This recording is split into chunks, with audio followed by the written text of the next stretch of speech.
Welcome to recipes in my way. இன்றைக்கி நம்ம அருமையான சுவையில் இட்லி தோசைக்கு பொருத்தமான ஒரு சைட் டிஷ் தான் செய்கிறோம்.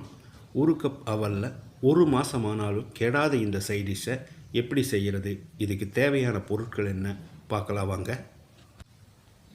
பேனில் ஒரு கப் அவல், இது லேசான அவல் தான். அளவான தீயில் ஒரு நிமிஷம் இதை செவந்து வர்ற அளவுக்கு வறுத்துக்கலாம்.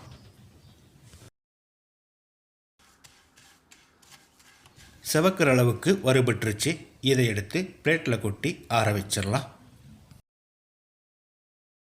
அதே பேனில் ஒரு கொத்து கருவேப்பிலை, 6 வரமிளகாய், காரம் அதிகமாக வேணும்னா இனி 2 சேர்த்துக்கோங்க. மிளகாயும் கருவேப்பிலையும் முறுமுறுப்பாக வர்ற அளவுக்கு வறுத்துக்கலாம்.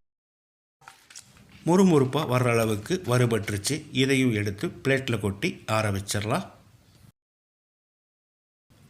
1 டீஸ்பூன் சீரகம், 2 டேபிள் ஸ்பூன் வெள்ளை எள்,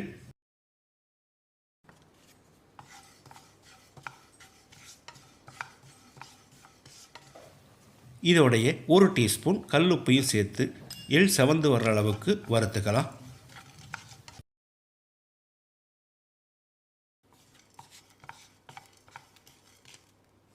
செவக்கிற அளவுக்கு வறுபட்டுருச்சு. இதையும் எடுத்து பிளேட்டில் கொட்டிடலாம்.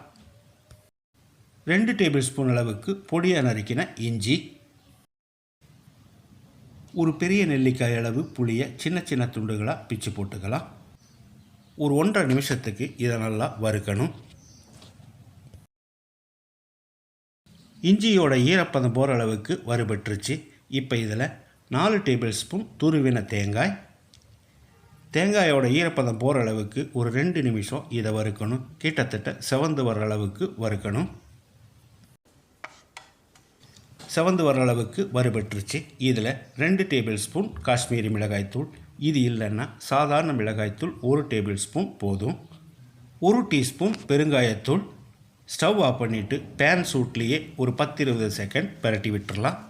மிளகாய்த்தூளுக்கு பதிலாக இன்னொரு 6 வரமிளகாயை சேர்த்து வறுத்துக்கலாம். நான் கலருக்காக தான் இந்த காஷ்மீரி மிளகாய்த்தூளை சேர்த்துருக்கேன். இப்போ இதையும் எடுத்து பிளேட்டில் கொட்டி ஆற வச்சிடலாம். இது எல்லாமே நல்லா ஆறின பிறகு மிக்ஸி ஜாரில் போட்டு பவுடராக அரைச்சி எடுத்துருக்கேன். அருமையான சுவையில் நம்மளோட அவல் இட்லி பொடி ரெடி ஆயிருச்சு. இதனோட சுவைக்கு இனி 2 இட்லி சேர்த்து சாப்பிட்லாம்னு தோணும், அந்த அளவுக்கு இருக்கும். தேவையான அளவுக்கு இட்லி பொடியை வச்சு நெய்யோ அல்லது தேங்காய் எண்ணெயோ நல்லெண்ணெயோ ஊற்றி சாப்பிடும்போது ரொம்பவே பிரமாதமாக இருக்கும். ஒரு மாதமானாலும் கெடாத இந்த அவல் இட்லி பொடியை இதே மாதிரி இதே அளவுகளோடு நீங்கள் செய்து பாருங்கள். இந்த வீடியோ பிடிச்சிருந்தா லைக் பண்ணுங்கள், கமெண்ட் பண்ணுங்கள், ஷேர் பண்ணுங்கள். சப்ஸ்கிரைப் பண்ணாதவங்க சப்ஸ்கிரைப் பண்ணுங்கள். மறக்காமல் பெல் பட்டனை கிளிக் பண்ணுங்கள்.